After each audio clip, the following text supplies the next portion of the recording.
But the way that our memoirs are going to come is it's going to come if you buy the pen, and that's a little bit of a foreshadowing there. If you buy the pen, it will come with the pen, and then it will come with a refill in a tube.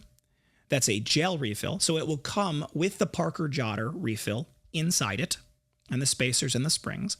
It will come with a gel ink refill in it, and then it will come with 2 small ball bearings in a little plastic baggie that'll be 2 spare ball bearings.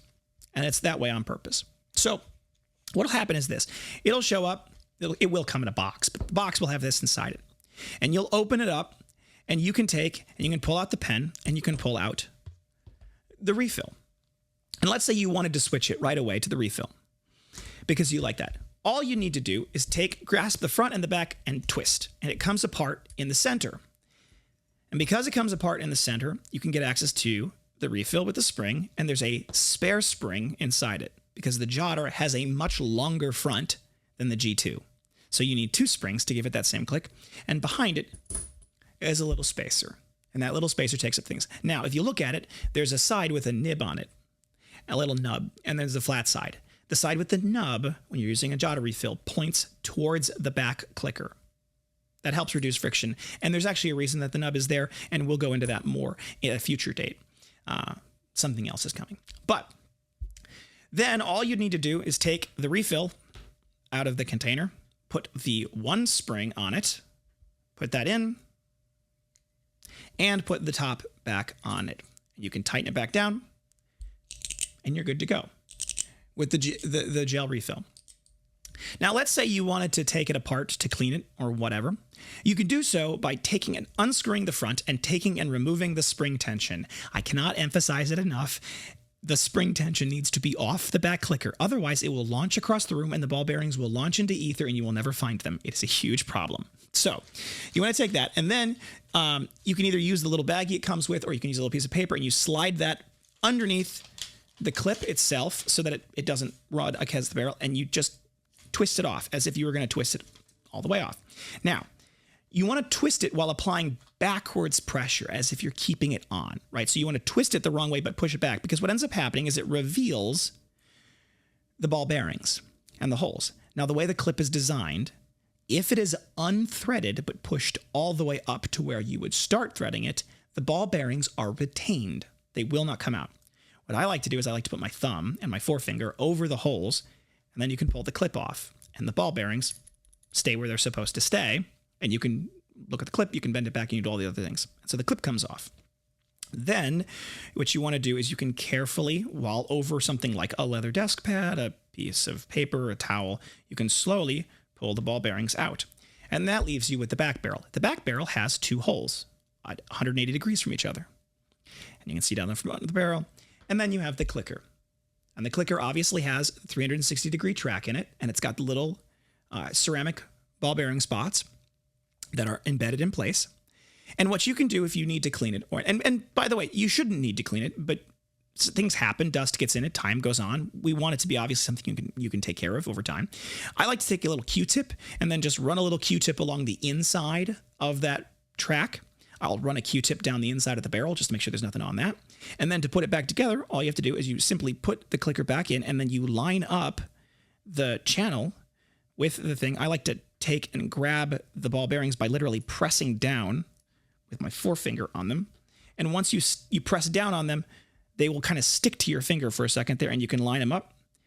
And I like to put, like I said, put my forefinger and thumb over the holes, so the ball bearings, and then I slide the clicker back, or the clip, excuse me, back on all the way as if I was about to think all the way down, so it's right there, and then they don't come out, and then you can take and you can thread it down nice and tightly.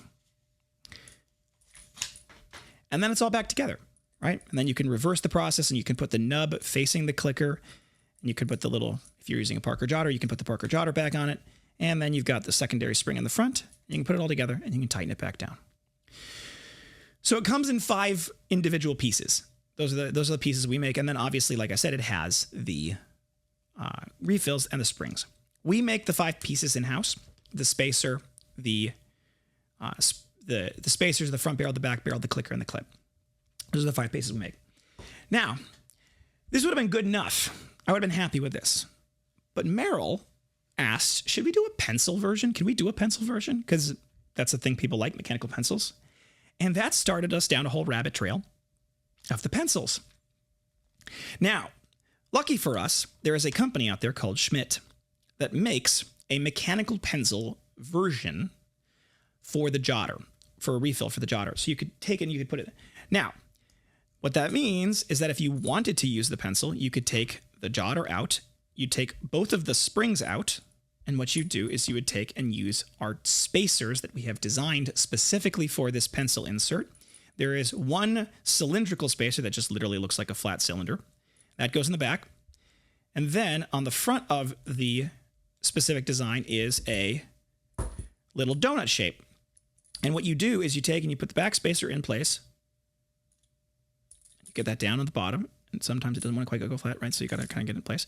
And then you take and you put it over the front. So there's a little donut spacer over the front of the mechanical pencil. And you line it up and you tighten it down. And now it's a mechanical pencil. And it works great as one.